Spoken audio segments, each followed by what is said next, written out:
Want to learn how to can salsa? This is an easy and delicious, yummy recipe perfect for beginner canners. And the recipe comes from the Ball Complete Book of Home Preserving, and it's fresh vegetable salsa. And I've got a garden full of these delicious ingredients, so let's get started. You're going to need some white vinegar, some canning salt, some cumin, peppers, bell, and jalapeno, tomato paste, tomatoes, cilantro, and a big steel pot to cook it in. And this is such a good recipe. My family and friends enjoyed this thoroughly. I gave these out as Christmas gifts. So let's get started learning how to can salsa.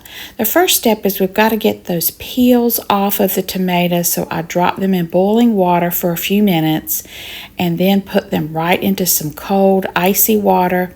Then I just cut the core out and the peel just slips right off of the tomatoes. Very easy process, but you do need to remove those peels before you make your salsa. So the recipe calls for 7 cups of chopped cored peeled tomatoes. I've got those in the steel pot, and now it's time to chop all the vegetables. I've got the garlic chopped, and I use my little handy dandy chopper that I got at Aldi, and it works great. So now we're going to work on these jalapenos, and you see I've got gloves on. Always wear gloves when you're cutting these hot peppers. Now if you like it real hot and spicy, you can leave the seeds and the veins in the peppers and just cut them up.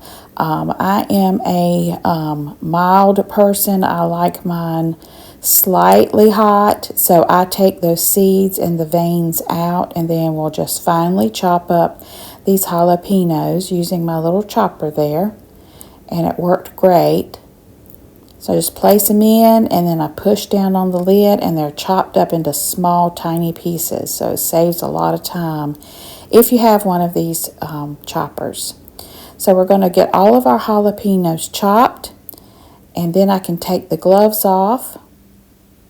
There we go, getting those out of the chopper and right into the pot. See how nice and finely they're chopped.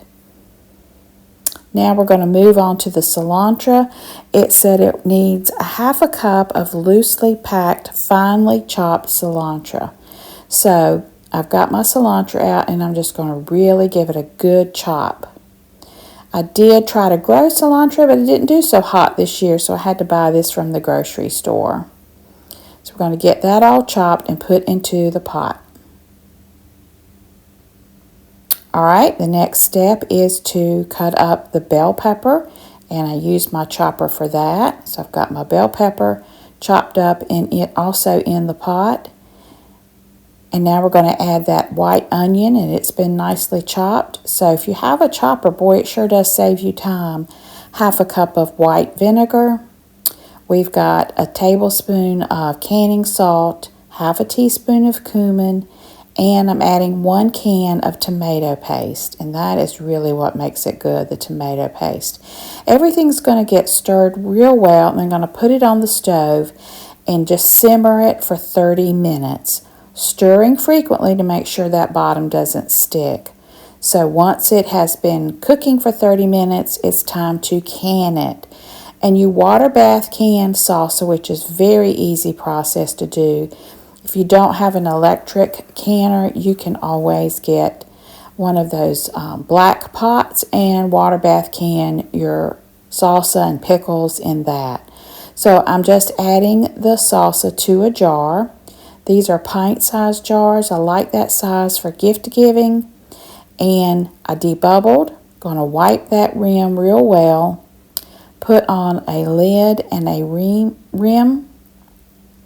And then we're going to put it right into the canner. Now I'm going to be using my new electric canner. I have a video where I showed you how to use that. I'll link it below. And it's so easy and so wonderful. I love this canner. So all of my salsa jars are now packed and in the canner.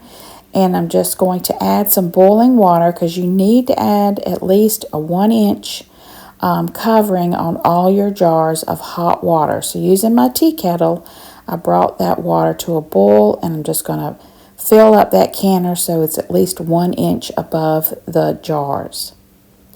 Then I'm going to put the lid back on, secure it, and then set the button, and it automatically starts canning for me. It's so wonderful. I don't have to sit there and watch the pressure. It does everything for me. And then once it's done, it lets you know, it beeps 10 times, and so it's time now to take out the jars, and they look beautiful. They're so colorful. And like I said, these make great Christmas gifts. I give these out to friends and family members, and they all come back and tell me how delicious it was. So this recipe is a keeper. I hope you'll give it a try. It's nice and chunky. You can make it as mild or as hot as you would like. And boy, we love it around here. So I hope you'll give this a try. Let me know what you think in the comments below. Thank you for watching. Have a blessed day.